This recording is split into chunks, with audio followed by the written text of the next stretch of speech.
আমরা শুরু থেকেই যদি এর মূল উৎপাদন করতে পারি তাহলে হয়তো বা আগামী দিনে এই ছাত্র সমাজ নেশামুক্ত এই সমাজে ভূমিকা রাখতে পারবে। নিকোটিনের ভয়াল থাবা থেকে নতুন প্রজন্মকে রক্ষা করতে প্রধানমন্ত্রী 18 বছরের নিচে শিশু কিশোরদের কাছে সিগারেট ও তামাকজাত পণ্য বিক্রি আইনত নিষিদ্ধ করেছেন। তবে প্রশ্ন একটাই, নির্দেশনার পর তা বাস্তবায়নের পথ কতটা সহজ?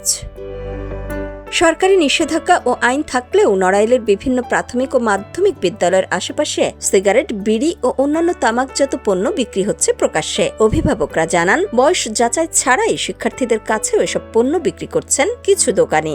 যদি প্রশাসন খুব সুদৃষ্টি দিয়ে এইগুলো একটু খেয়াল করে, এই দোকানপাটগুলো উচ্ছেদ ব্যবস্থা করে, স্কুল কর্তৃপক্ষ যদি এর বিরুদ্ধে ব্যবস্থা নেয়, তাহলে হয়তো আগামী দিন আমাদের যে ছাত্র সমাজ, যে যুব সমাজ, এরা রক্ষা পাবে এই নেশার ছবল থেকে।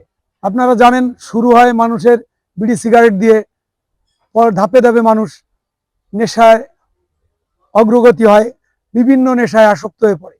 আমরা শুরু থেকেই যদি এর মূল উৎপাদন করতে পারি তাহলে হয়তো বা আগামী দিনে এই ছাত্র সমাজ নেশামুক্ত ছাত্র সমাজে এই সমাজে ভূমিকা রাখতে পারবে। নিয়মিত ভ্রাম্যমাণ আদালতের অভিযান না থাকায় অনেক দোকানি আইন অমান্য করছে বলে জানান স্থানীয়রা। আমাদের এখানে মুলিয়া হাই স্কুল পার্শ্ববর্তী আমাদের একটা বাজার আছে। স্কুলে অনেক ছাত্রছাত্রী লেখাপড়া করে, কিন্তু ইয়াং জেনারেশন আছে তো এখানে। এখন এই বাচ্চা কাচ্চা দেখা যাচ্ছে অনেক দোকানে এসে বিড়ি সিগারেট খাওয়ার জন্য ঘুরে বেড়ায়। এই জিনিসগুলো আমরা অনেকেই সচেতন নই।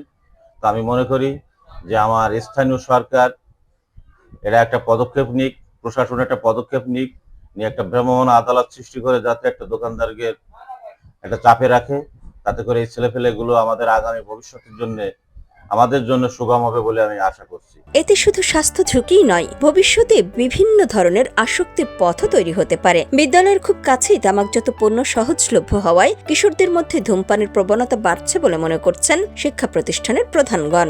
প্রধানমন্ত্রীর নির্দেশনা অনুযায়ী 18 বছরের নিচে ছেলেরা যাতে মাদকের সাথে যুক্ত না হতে পারে, বা দোকানদাররা যাদের কাছে যেন বিড়ি সিগারেট এগুলো বিক্রি না করে, এই নির্দেশনা পাওয়ার আগে থেকে আমরা সচেষ্ট ছিলাম যে কিভাবে বর্তমান যুব সমাজ বা আমাদের ছাত্রদের এই নেশা থেকে দূরে রাখা যায়। এরই আঙ্গিকে আমরা একদম নিয়ম করে দেওয়া আছে যে স্কুলে ঢোকার পর থেকে এবং শেষ পর্যন্ত, অর্থাৎ 9টা থেকে 4:30 পর্যন্ত কোনো শিক্ষার্থী বাইরে যেতে পারবে না। টিফিন নিয়ে আসতে হবে এবং তাদের স্কুলে টিফিন করতে হবে। মূলত দোকান যারা আছে তাদের বলা হয়েছে যে তারা যেন এদের কাছে বিড়ি সিগারেট বিক্রি না করে, বা যদি তেমন কোনো ছেলে পেলে যায় আমাদের সাথে তারা যোগাযোগ করে, বা আমরা সেই ব্যাপারে পদক্ষেপ নিয়েছিলাম যাতে বাইরে টিফিন করে না যায়। তাদের নিরাপত্তা ব্যবস্থা আছে যে তারা টিফিন আনবে, ভিতরে থাকবে, বাইরে স্কুল টাইমে বাইরে যাবে না। তবে বাস্তব চিত্র বলছে চ্যালেঞ্জও কম নয়। শুধু ঘোষণা বা আইন প্রণয়ন করলেই সমস্যার সমাধান হবে না বলে মনে করছেন সংশ্লিষ্টরা। আইন বাস্তবায়ন, নিয়মিত তদারকি এবং জনসচেতনতা কার্যক্রমকে আরও শক্তিশালী করতে হবে।